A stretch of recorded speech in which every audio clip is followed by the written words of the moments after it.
I reference Medscape quite a bit because it's an interesting source for information. This is MD centrist information. It gives you a little window into the way that the MDs think. Death due to unnatural, quote-unquote, causes more common in diabetes. This from Medscape Medical News, published June 2nd, 2014. That's yesterday. Unnatural deaths are more common among people with diabetes, at least in Sweden, according to the results of a new study. The findings represent the first comprehensive national epidemiologic study of unnatural death in diabetes and were published online May 21st in Diabetes Care by Roger T. Webb, Ph.D.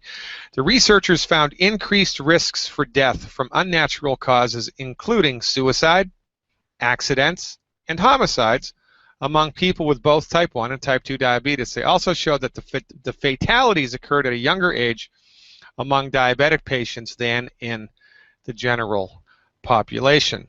The investigators examined data for a total of 252,000 individuals in the Swedish National Diabetes Register. They were 55% male with a mean age of 69 years of age. Each person with diabetes was compared with 5 matched people from the general Swedish population of 1,260,000 people. The relative risk for suicide was 3.36 amongst the diabetics, and for all type of accidents, about 2.0. Marked elevations were seen among diabetic patients for deliberate self-poisoning, 5%. Accidental poisoning, 4%. Transportation accidents, 4%.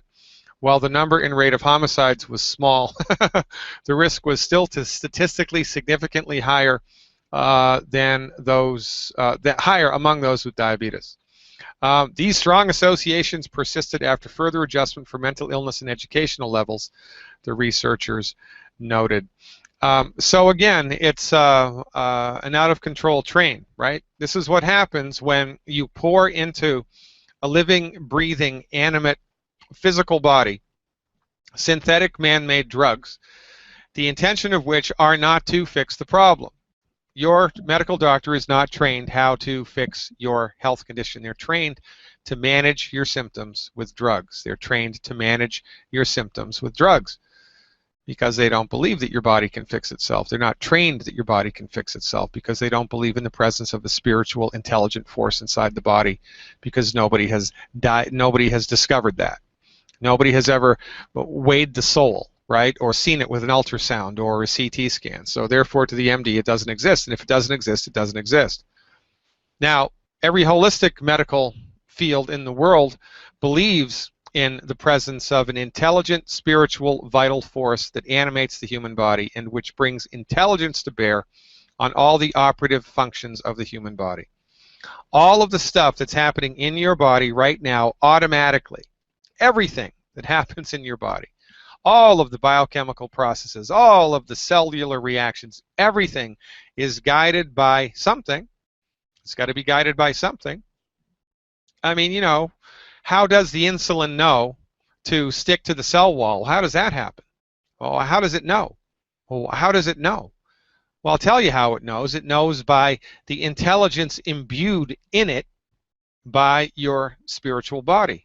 Your body has intelligence. Your body is so smart, right? It grew itself all by itself from a single-celled organism into you, right? Your MD doesn't believe this, however. Your MD thinks it's all just some type of, well, they've never been able to explain why. Quite frankly, they don't even want you to ask the question. So, when into an intricate biochemical living system filled with checks and balances and millions, if not billions, if not trillions of biochemical reactions happening all of the time, you throw man-made synthetic drugs, guess what's going to happen? You're going to gum up the works, and you're going to have trickle-down effects everywhere else in the body. This is a very difficult statistic to secure. And these Swedish researchers, it was interesting to me that they actually made the connection here, but I've been saying this for years, that I am convinced that there is a gigantic relationship between automobile accidents and pharmaceutical medication dosing. I'm convinced.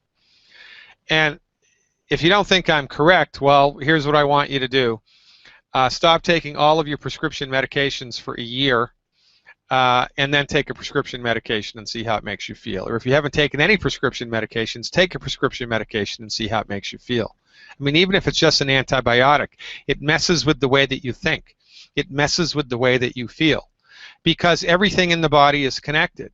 And when you throw a stone into the east end of the pond, the ripples eventually make it over to the west end of the pond, right? Everything is affected. But with MD-directed pharmaceutical centrist reductionistic medicine, they don't care about the ripple effects. They don't care about the side effects. They don't care about the net negative effects that their therapeutics engender. Because remember, right, it's not your MD's job to take care of your health. It's your MD's job to manage your symptoms. That's it. So the MD doesn't care that the high blood pressure medication gives you nightmares. The MD doesn't care that the heartburn medication makes you see double. The MD doesn't care that the pain medication that you're taking gives you suicidal ideation. They don't care. They don't care. And you go to them anyway. We genuflect at their altar anyway. How long is it going to take for us to stop genuflecting at the altar of a false god? And by God, I mean medical professional. Honest to God, the only people selling snake oil in the United States have MD after their name. It's true. I mean, if it weren't true, it wouldn't be true, but it's true. Prescription medications are MD-directed medical therapeutics are the leading cause of death. Into that mix are prescription medications, correctly prescribed, prescription medications incorrectly prescribed, medical screw-ups, secondary infections that people get when they go to the hospital, things like that. It's a great big smorgasbord of pain that the MDs dole out, because their therapeutics are inconsistent with what really happens inside the human body. They're inconsistent. And I'm the only one that's saying this. Dr. Wallach says it tangentially. Dr. Wallach says it tangentially. The reason that you should fire your medical doctor is not because they're bad people, not because they have low IQs, not because they're idiotic, not because they're sadistic, but because they are completely enrolled in a methodology which doesn't work. They're like colorblind art critics who are criticizing the art, or colorblind artists, right? Or colorblind photographers. I mean, if you hired a colorblind photographer to come and photograph your wedding, you might be a little upset with the results. I mean, you're going to get results, but the results are going to be less than satisfying because they're missing a great deal of information that they don't even know that they're missing, and this is why the MDs are the most dangerous profession in the world. And it doesn't hurt or doesn't help the situation that their hubris is legendary, because the MD will never, ever, ever, ever question the veracity of their own therapeutics. They won't. They won't question it because they think they're gods. MD stands for medical deity. They're not going to question their failures. I mean, for goodness sake, they don't even know how to fix heartburn, right? They can't cure heartburn. They can manage it with a little purple pill. To the profession that doesn't even know how to cure heartburn, we're given $600 billion to come up with a cure for cancer. Well, I wonder why we haven't come up with a cure for cancer. Because they're the wrong dog for the hunt. We've taken the wrong people into our confidence. Your MD is good for sewing things up. Your MD is good for setting a broken bone. Your MD is good for killing the amoeba, that you got when you visited Mexico. That's about it.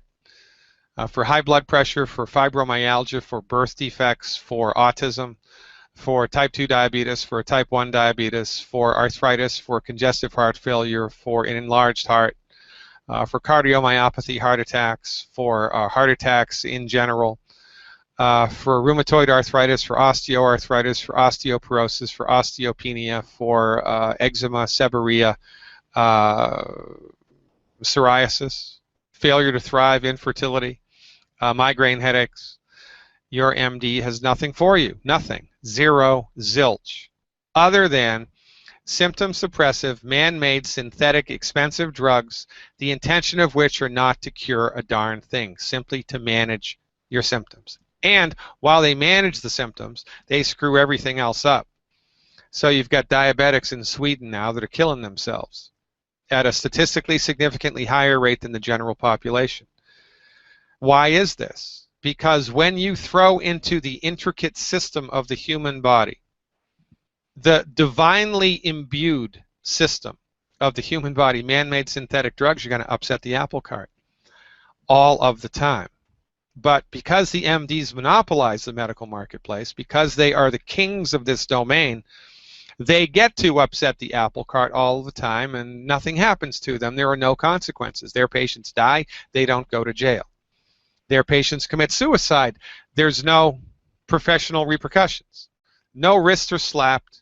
Nobody gets penalized. Nobody gets sent to jail. There are no consequences, and so it's a runaway train. For goodness sake, ladies and gentlemen, it's time. We're in this, the MDs are so far outside of the picture in their ability to help us with chronic disease. We are on our own. That's why Youngevity is so important, because what we bring to the table are science-based, clinically verified therapeutics, the intention of which are, in fact, to support and promote your body's ability to fix itself. Give me a call, why don't you, and let's talk about it. I'm Dr. Peter Glidden. This is Fire Your MD Now. Now, we're going to talk right now for the next 3 or 4 minutes about a particular drug. First, I'm going to tell you the side effects, and then I want you to try to guess which drug it is. You ready? Short-term side effects include high blood glucose levels, that's high blood sugar, mineral corticoid effects such as fluid retention, adrenal insufficiency, insomnia, euphoria, mania, depression, anxiety, Cushing syndrome, dementia, depression, osteoporosis, glaucoma, and cataracts, difficulty controlling emotion, difficulty in maintaining a train of thought, weight gain, a suppressed immune system, facial swelling, severe facial swelling, depression, mania, psychosis, fatigue or weakness, mental confusion, memory and attention dysfunction, blurred vision, abdominal pain, peptic ulcer, painful hips or shoulders, osteoporosis, stretch marks, osteonecrosis, insomnia, severe joint pain, cataracts or glaucoma, anxiety, black stool, stomach pain or bloating, severe swelling, mouth sores, avascular necrosis, hepatic steatosis, nervousness, acne, skin rash, appetite, hyperactivity, increased thirst, frequent urination, diarrhea, painful leg cramps, sensitive teeth. Suppression from this drug, adrenal suppression, will begin to occur if this drug is taken for longer than 7 days. Adrenal suppression, suppression of your adrenal glands, will occur if this drug is taken for longer than 7 days. Eventually, this may cause the body to temporarily lose the ability to manufacture cortisol, which is an essential part of the fire department of your body, which results then in a dependence on this drug. For this reason, this drug should not be abruptly stopped if taken for more than 7 days. Instead, the dosage should be gradually reduced. The weaning process may be over a few days, a few weeks, or a few months, depending on how much of it you take. Isn't that just great? Boy, I'm going to go right out there and get me a whole bushel and a peck of this stuff. Of course, I'm talking about prednisone. Prednisone is the wonder drug of the MDs. Prednisone is the first, second, and third thing that MDs throw at everything prednisone. It is a natural, it is an anti-inflammatory medication. It is an anti-inflammatory medication.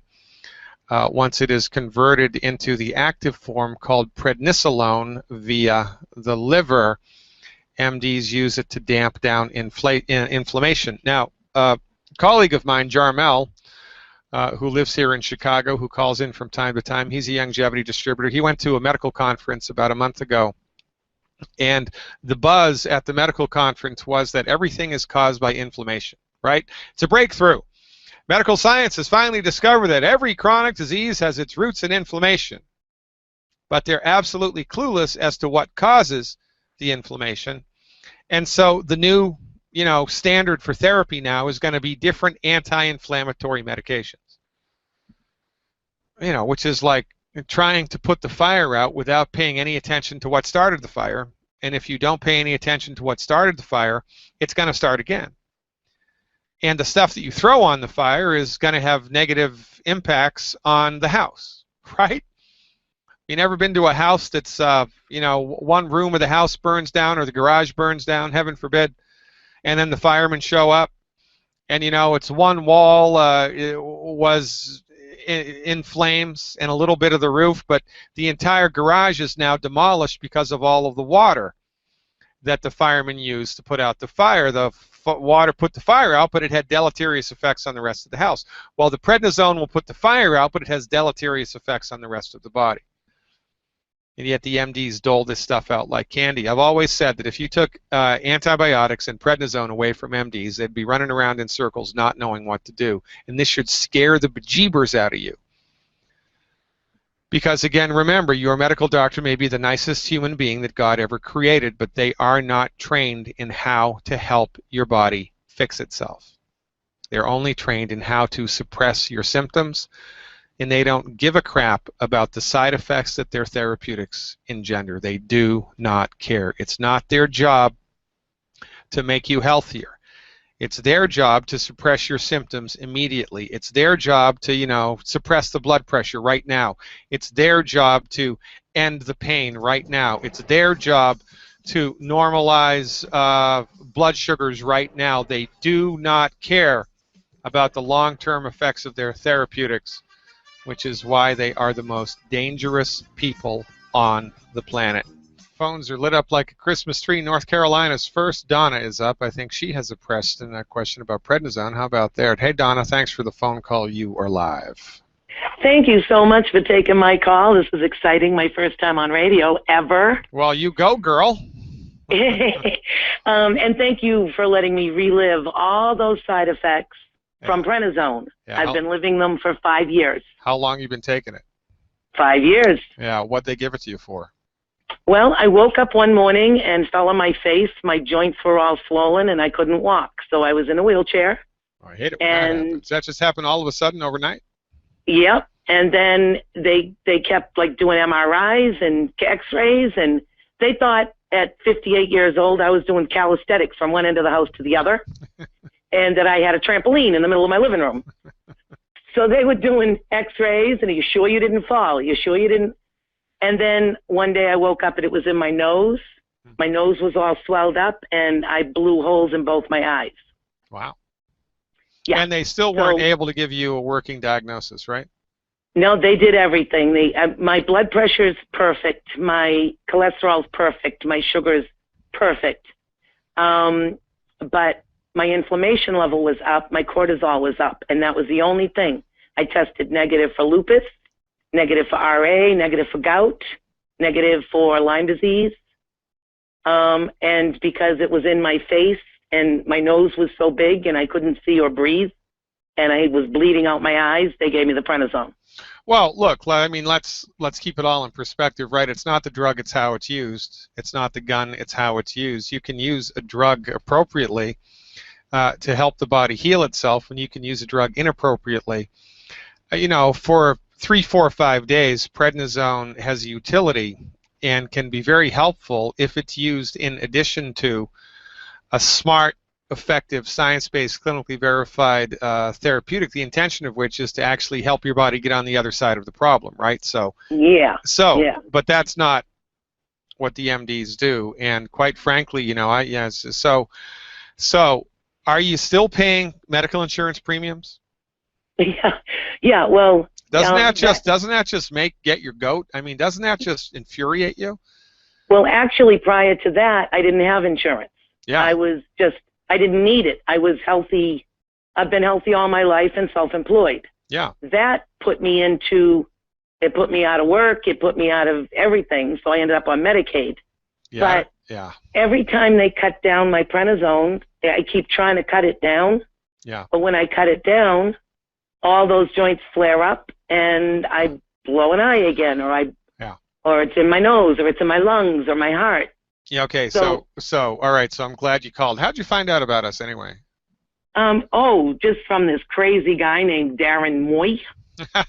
Darren Moy. Darren Moy's going to change the world. He really is. Darren Moy is just, he's talking to everybody in the world about what we do. He's a big cheerleader for us. We love Darren Moy, and he's making a big impact. He's only been with us for, I think, I don't even know how long, maybe 6 months. But, all right, so here's the deal, okay? Now, I don't know, have you ever had a problem with mold in your house? You ever lived in a house where there's been mold? Not that I'm aware of. My house is pretty new, and I keep them up. All right, good. So I'm not saying that mold has anything to do here, but I'm using it as a metaphor, right? If I had a leak in my basement, and every time it rained, water got into my basement, eventually there would be mold in my basement because that's how it happens. First you get water intrusion, and then something gets soaking wet, and then mold gets a place to live and breed and feed and breed and grow, and now you have a mold problem. So I go down into my basement one day and I see, oh, son of a gun, there's a mold problem. Well, if I'm an MD, what am I going to do? I'm just going to go get a paint bucket and I'm going to paint over the mold. I'm not going to look to see where the water came in. I'm not going to try to fix the source of the leak. I'm not going to try to fix the source of the mold. I'm just going to paint over the mold so I don't see it or I don't smell it anymore. Eventually, right, it's only a matter of time until there's more mold in the house because I never fixed the leak, right? And it's going to rain all the time. So it's only a matter of time until the problem gets worse and worse and worse, and then I need more and more and more paint, and then the whole wall of the house collapses because I wasn't being prudent. So that's what's happening to you. The original inflammatory process that set this whole thing off is still at play.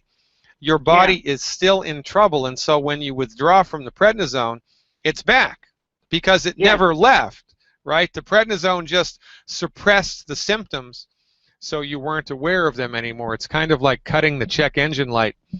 The little wire I mentioned I gained 100 pounds in 5 years. Yeah, that's a side effect of the prednisone. Right. Oh, it's horrible. I know. It's horrible. Help. Well, help me get off it. Well, look, I can help you. I can help you here, and it's going to be a lot easier than you think. But what I want to drive home here to the listening audience is that this is a very common situation. That the people that we've given our dollars to in the form of medical insurance payments every month, the people that we've given our trust to, the people that we put up on a social pedestal, the people that we trust to take care of us don't know how to do it.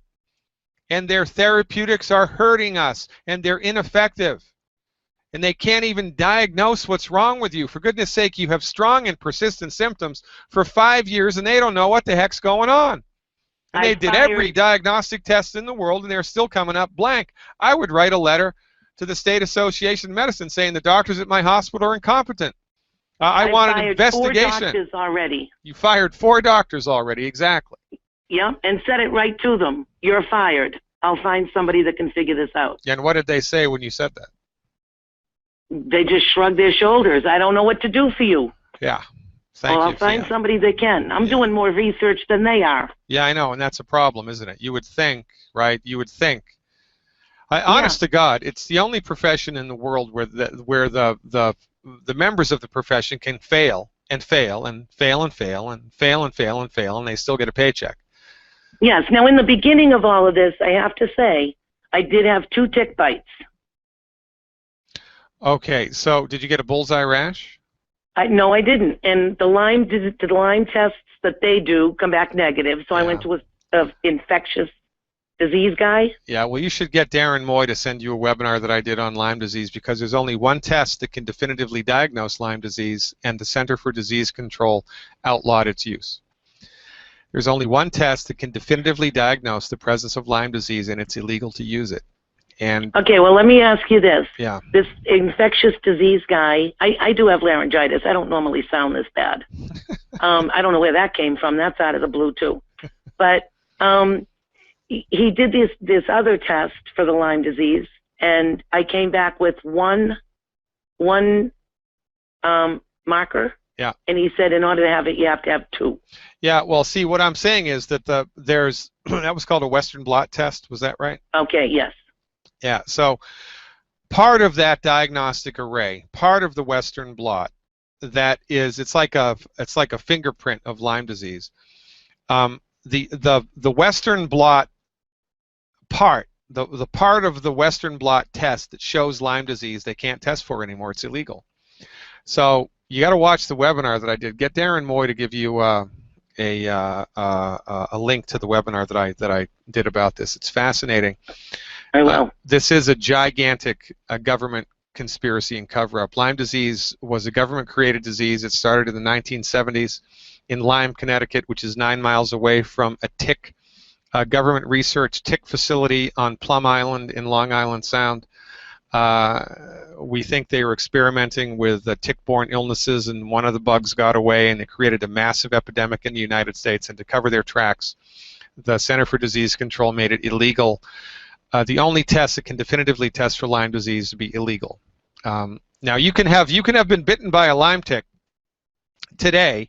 You can have the tick in your hand. You can have the bullseye rash and all of the symptoms from Lyme disease, and you'll test negative on all of the tests. Yeah. You can also have been bitten by a Lyme tick 20 years ago, be completely symptom-free, go in and get the blood test, and it shows positive for Lyme disease. It is. Right. You can't diagnose Lyme disease with conventional diagnostic therapeutics. Does it sound like I have Lyme disease, or does it sound like they insist I've got RA? No. Look. They're just throwing stuff to the wall and seeing what's going to stick, right? And I said, well, if I have RA, then give me minocycline. So I made them put me on that. Yeah. So you went on minocycline for how long? I've been on it for probably about 8 months now. And have you gotten worse? No, actually, the rash on my face goes away when I'm on it, and then when I stop taking it, the rash comes back. Yeah, okay. So I don't think that was the right thing to do. And I get a sore throat. All right. So you have the Donna from North Carolina disease. That's what you have. Oh, my God. It's horrible. Yeah, okay. So look, here's our basic message here, right? Number one, your body, my body, everybody's body that's alive, our bodies know how to fix themselves. Our bodies want to fix themselves. And we are of the belief that the fundamental root of all chronic disease, whether there's an inflammatory process involved or not, the root of all chronic diseases are nutrient deficiencies. And that your bones and your ligaments and your tendons and your joints and your skin start to break down. Not because you have a bad gene, not because you have an infectious organism living inside your body, but because your body has run out of the raw materials that it needs to keep that part of your body healthy. And I call it the alien. Well, look, you start to lose nutrients a little bit every day, a little bit every day, a little bit every day, a little bit every day, a little bit every day, a little bit every day, and then you wake up one morning and everything is broken. It's like the straws that broke the camel's back, right? So the illness that afflicted you overnight, from my point of view, took probably 10 years to build up and generate. It's a little bit of nutrient deficiencies every day on top of consistent consumption of foods that are pro-inflammatory. So, I mean, and also, after the 2 tick bites, I was on like 4 weeks of antibiotics and then ended up with 6 months of chronic diarrhea. That was just prior to the waking up with the joint, and not being able to walk. Oh, okay, so then that's what did it. So that was the final straw that broke the camel's back, the antibiotic stress to your body, because, you know, antibiotics are good if you have an infection, but they're bad if you don't have an infection. And if you take an antibiotic inappropriately, you can really upset the metabolism of the human body and escalate the genesis of chronic inflammatory conditions, and that's what's happened to you, ostensibly. But you know, I was organic. I've been organic for 15 years. Yeah, but that doesn't matter. I mean, that doesn't matter. It doesn't matter. I know. Apparently not. It doesn't matter. I mean, that's one of the biggest myths in holistic medicine, that organic food is the cure for everything. It's not. It's I know, not. And I didn't know. I know. You don't know. Nobody knows. It's not your fault. It's your doctor's fault. It's your doctor's fault. It's not your fault. I know this. Dr. Wallach knows this. My naturopathic colleagues know this, some of them anyway.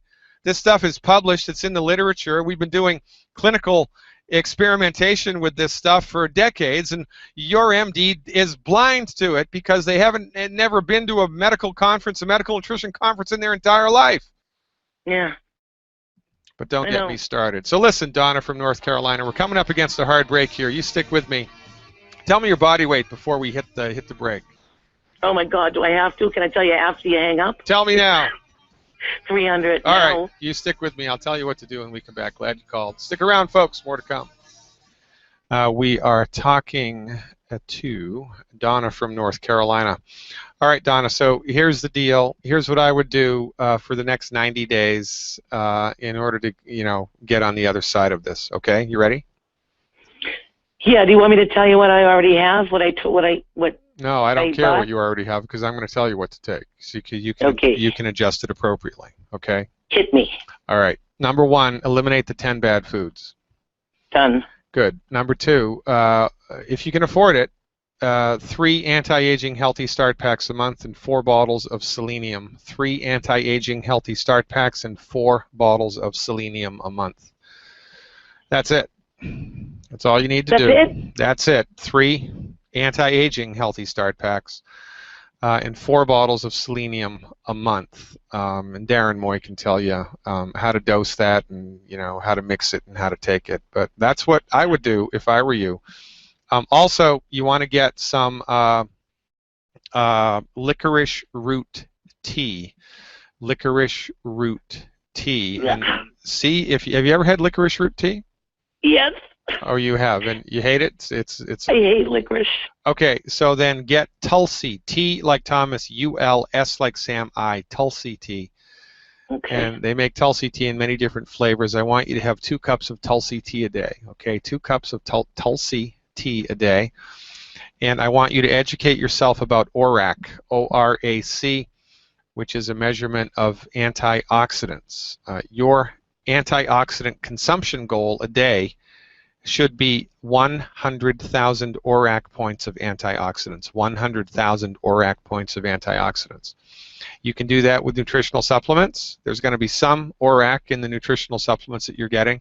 You can get extra add-on nutritional supplements to meet that goal, or you can just adjust your diet appropriately. For instance, using curry powder, using cinnamon, switching to dark-skinned fruits, switching from white wine to red wine. Just making some simple substitutions using curry powder will dramatically increase the ORAC index in your life. Your goal needs to be 100,000 ORAC points of antioxidants a day, and your diet needs to be high in fat. Your diet needs to be high in cholesterol. You need to become the cholesterol queen of North Carolina. And don't worry, fat does not make people fat. Prednisone and calories make people fat. I was on Atkins for 6 months. Yeah, well, I would have. So Atkins diet, no bread, just a lot of meat, right? It's meat in like salad, very low carb, but I didn't lose any weight. Yeah, okay. So you're not going to lose weight until you get off the prednisone, but you're not going to be able to get off the prednisone until you support and promote the underlying function of your body so you can get on the other side of the internal inflammation. So once you've been on this program for 4 weeks, I would consult a pharmacist and get them to recommend a reduction schedule for the prednisone that takes place over 12 weeks. A reduction schedule for prednisone that takes place over 12 weeks. 12 weeks. Go to a pharmacist, get them to put you on a reduction schedule that takes place over 12 weeks while you're increasing your ORAC, eliminating the 10 bad foods, taking these nutritional supplements into your body every day. That's about what I've been doing. I've been reducing it, like I've been reducing 1 milligram a week. And when I get down to anywhere between 11 and 17, I flare. Like right now I'm without my left hand. All right, well, so 14. That means it's not working, right?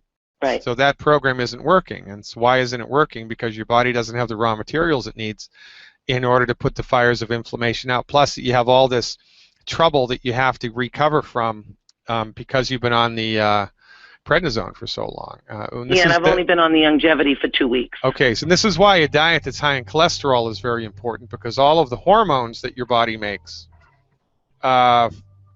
that the prednisone is inhibiting are made from cholesterol.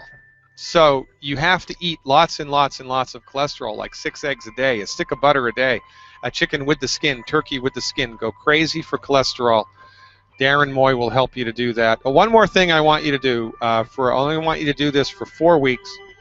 2 boxes of root beer belly a month for 4 weeks. I want you to take 1 packet of root beer belly twice a day, 1 packet of root beer belly twice a day.